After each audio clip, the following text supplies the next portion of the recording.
This is the Only in Miami show, hosted by Grant Stern. Tonight's show is underwritten by Morningside Mortgage Corporation. Morningside Mortgage Corporation keeps the Only in Miami show commercial free.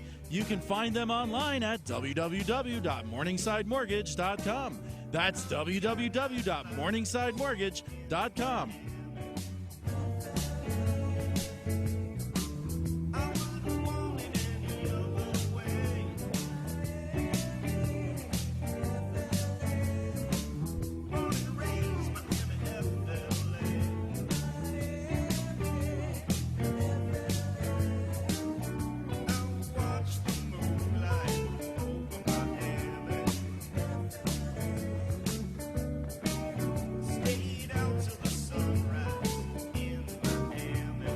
This is the Only in Miami show, and I'm your host, Grant Stern. You can find me on Twitter at Grant Stern and everything about the show at www.onlyinmiamishow.com.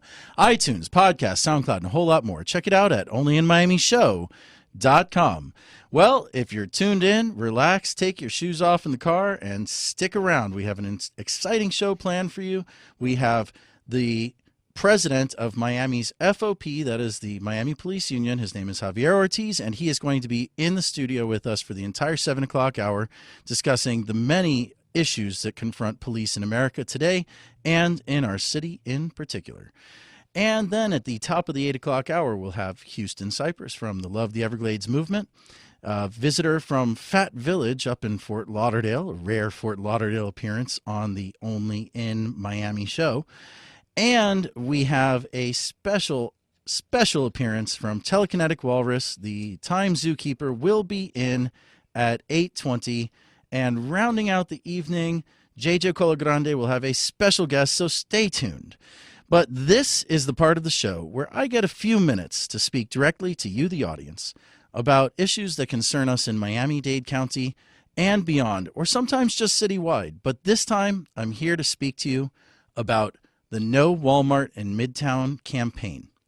You can find out more about it at nowalmartinmidtown.com. It's a struggle with which I've been associated for 3.5 years, nearly 4 years now. And this Thursday at 3:30 p.m. at the Richard J. Gerstein Justice Center on the 7th floor, there will be a hearing of the No Walmart in Midtown appeal. It has been going on since November of last year, and this will be the first time that the parties face each other in open court and meet the 3-judge panel who has been reading briefs going back and forth this entire time since last November. Well, we believe very strongly that the 3 judges will find in favor of the petitioners and revoke the permit granted by the city of Miami to Walmart Corporation to build a supercenter in the heart of Midtown and Wynwood at the corner of North Miami Avenue and 29th Street. According to our investigative research, definitively, the planning director of the city of Miami, Francisco Garcia, did in fact give false testimony on the stand, verified by searching the code. The man, in fact, cited chapter and verse of the code which he was asked to provide, explaining how loading berths work in the Midtown District.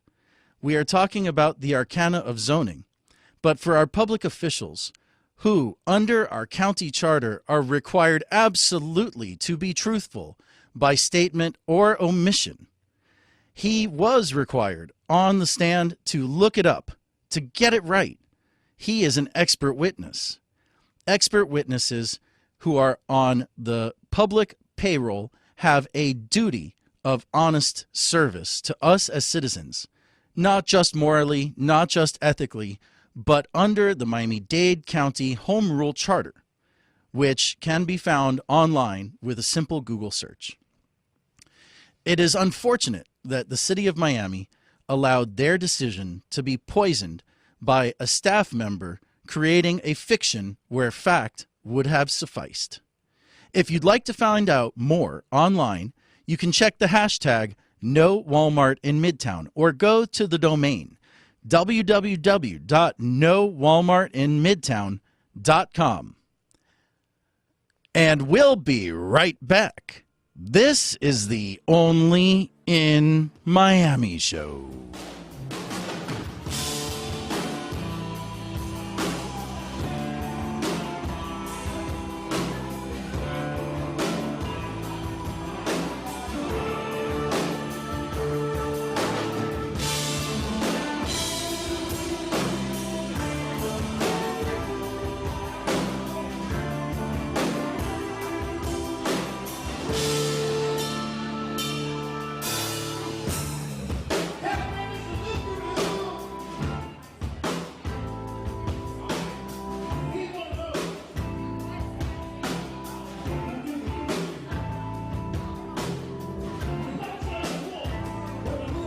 This is Only in Miami. You are listening to Aiko Aiko. You can see them live September 19th at the Love the Everglades Movement benefit concert to be held at Gramps in Wynwood. But before then, you could attend the summer symposium at the Nekasuki Resort and Gaming Facility Saturday the 22nd and at FIU the Graham Center Sunday the 23rd. For more information and to register, navigate to lovetheevergladesmovement.org.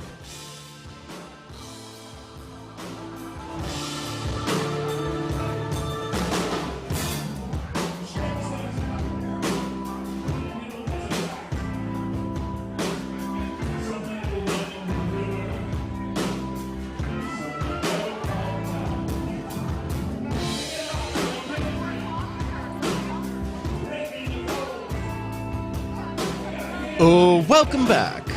This is the Only in Miami show, and I'm your host, Grant Stern. You can find me on Twitter at Grant Stern and everything about the show at www.onlyinmiamishow.com. iTunes, podcast, SoundCloud, and a whole lot more. Check it out at onlyinmiamishow.com.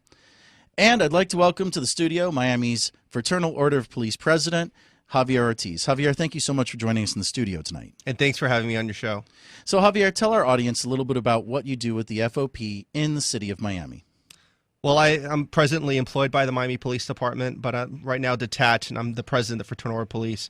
We advocate for our law enforcement officers as well as for their families, their rights, their benefits, but we also do outreach in the community. Okay. One of my readers told me to ask you about Bella. Yes. Is one of your community outreach yes, we affairs? we raise money for pediatric cancer, and about a month and a half ago, myself and 7 police officers rode mountain bikes in full police uniform from Miami to Walt Disney World. It was a 300-mile journey, and every cent that we raised, which was a little over $40,000, went to pediatric cancer in search for a cure. Very cool. Very cool. So there's been a lot of police news in Miami lately. Yes. A lot. A lot. Where would you like to begin? You tell me, it's your show. Well, let's start with the most recent and work our way backwards. How's that sound? Sure. So, last week, photographyisnotacrime.com reported on an incident that happened in Liberty City. It happened at the Liberty Square apartment complex, where a young man was observed walking calmly into a police car, handcuffed, and an officer dove in after him. And then the photographer was assaulted. You made some pretty firm statements. So would you like to explain or elaborate on the statements that you made about the person posting the video, the person in the car, well, and why you made those statements? I must start off by saying that you are a breath of fresh air because you are the first person to actually state what was seen on the video. People have been jumping to conclusions of what has occurred here, and no one really knows what has happened until the investigation is finalized.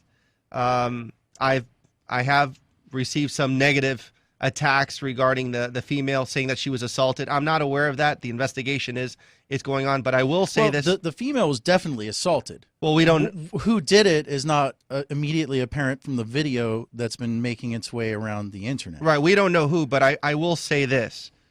I'm a police officer. I don't have a problem being videotaped.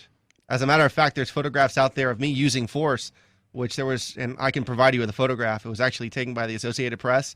And there was 2 or 3 or 4 people that I could just see visibly videotaping me. So as long as, you know, and the public needs to understand, as long as they're not in any way inhibiting my actions as a law enforcement officer, you should never have a problem in videotaping the police. We're government officials. We're in public, and you have the right to do that. And I do respect that very much. And I advocate that towards all our members also, that the public has the right to videotape and photograph.